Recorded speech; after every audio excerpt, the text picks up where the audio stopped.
The next day was mirror calm, and we headed towards Stona, passing inshore of the small islands off Lombardy before looking for a swim stop.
One of our boats went out between the islands and tried sailing.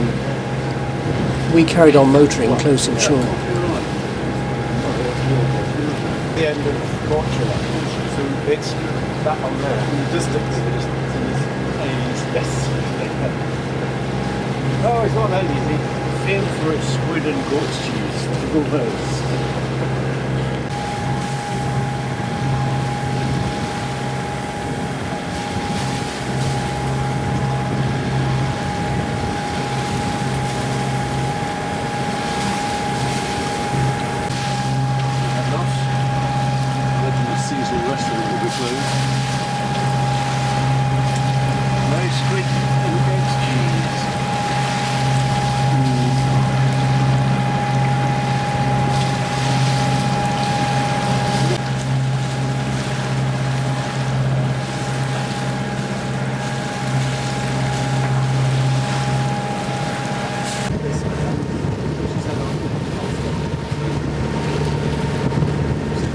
Trying to cultivate those fields looked like a pretty thankless task, but it's difficult to see what else the locals could do.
We stopped for lunch at Brzeska Luka, but we didn't fancy swimming in the middle of the town, and we couldn't get the outboard going to go for a swim. So we abandoned the idea, and after lunch hoisted the sails and went for a reach across the channel.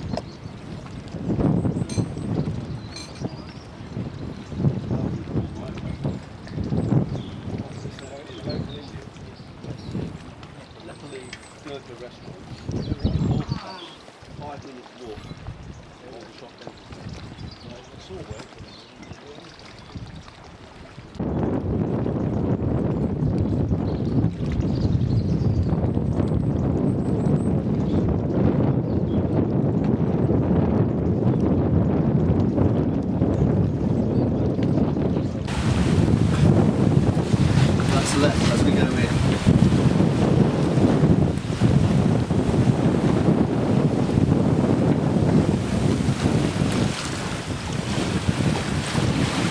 they dropped their Genoa. Yeah.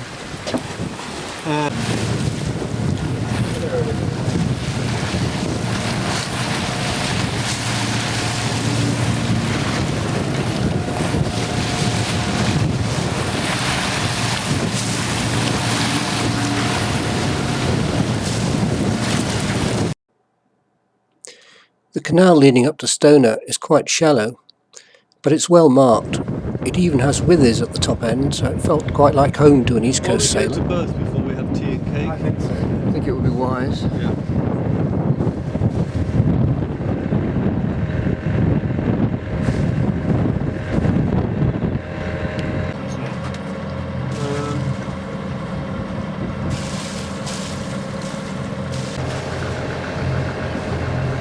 We've got a bow line up. The quay is just outside the town of Ston, with a view of the walls that go right across the peninsula to the sister town of Marleyston. Wise to the local fishermen chucking the bread in and then properly.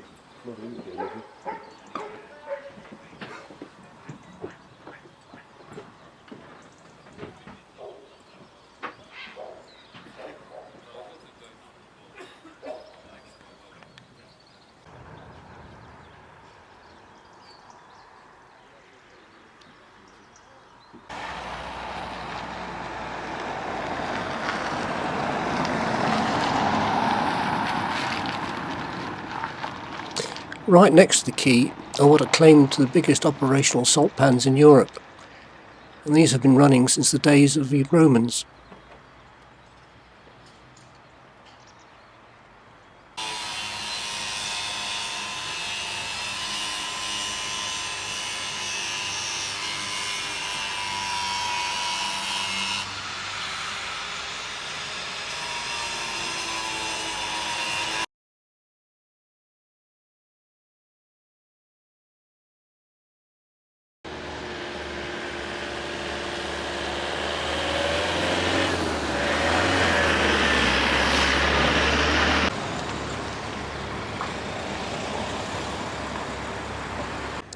Just like the islands, the town was very quiet, but there were several restaurants open, and they were quite good value.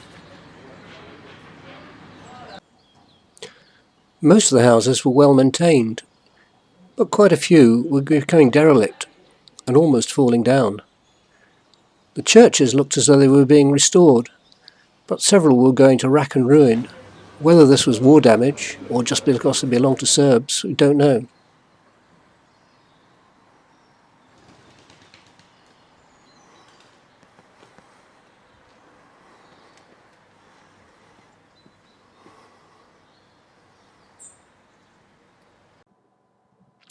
The next day we headed back early to the Sunsail base, because everyone wanted to get the boats checked in to allow us time to look around the town of Dubrovnik. Yes, it's a place that's called the Orange Moor. It's the west end of Glasgow. There's a church up the top if you know Glasgow, top of Byers Road, right up the top it's the west end, and he just bought this place. He owns about 10 pubs in Glasgow at this point.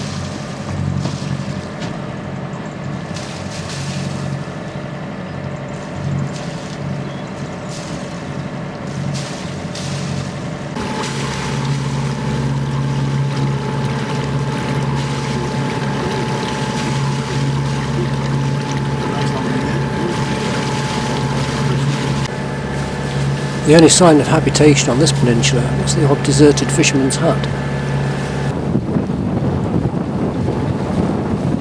That's so impressive as it gets closer to.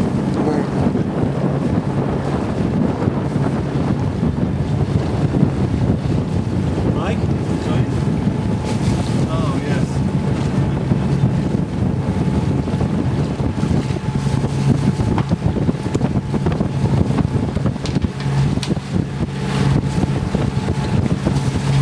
Downstairs.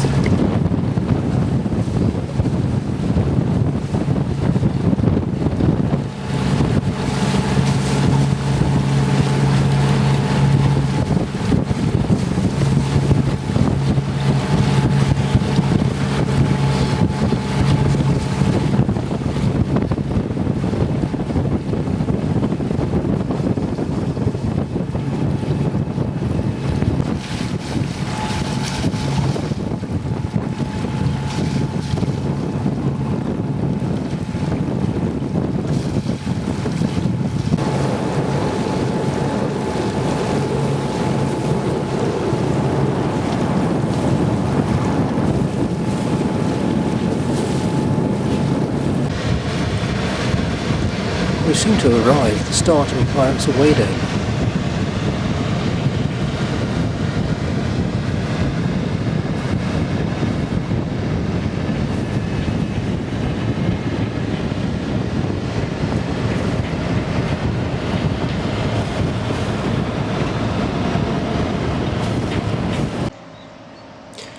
The refuelling jetty at the marina could be quite entertaining.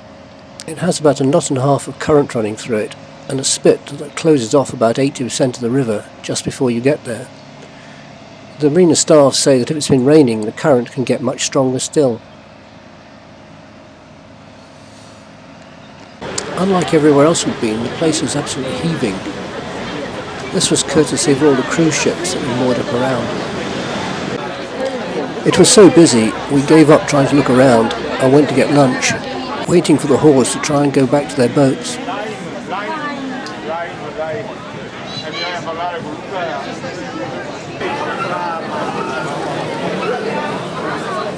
Still down. So they've repaired it. Actually, my replacement.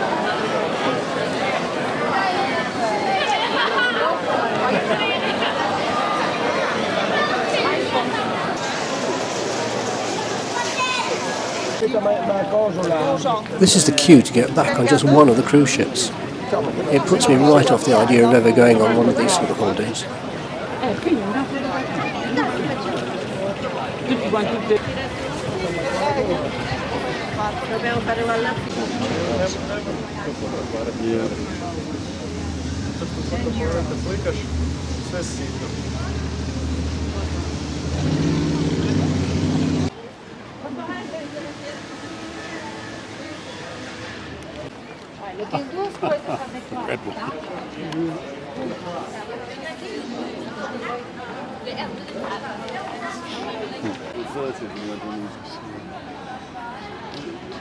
It's great to have money.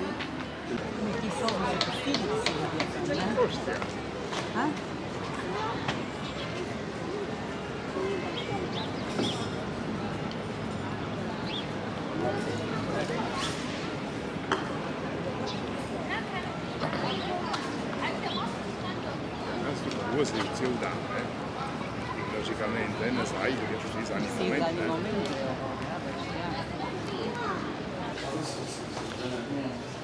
No, it's the drawbridge.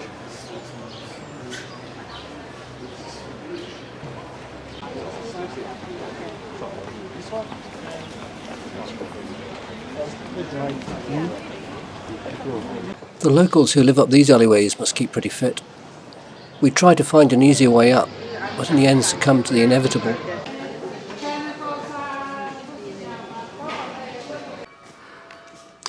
Dubrovnik has a large population of wild cats, but they all seem to get fed one way or another.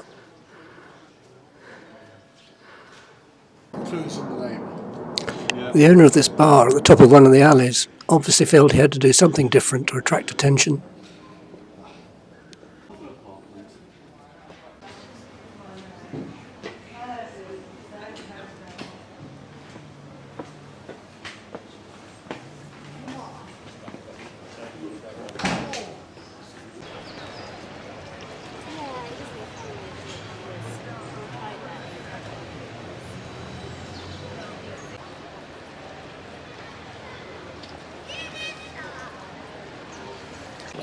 Look at the beer prices up in this way.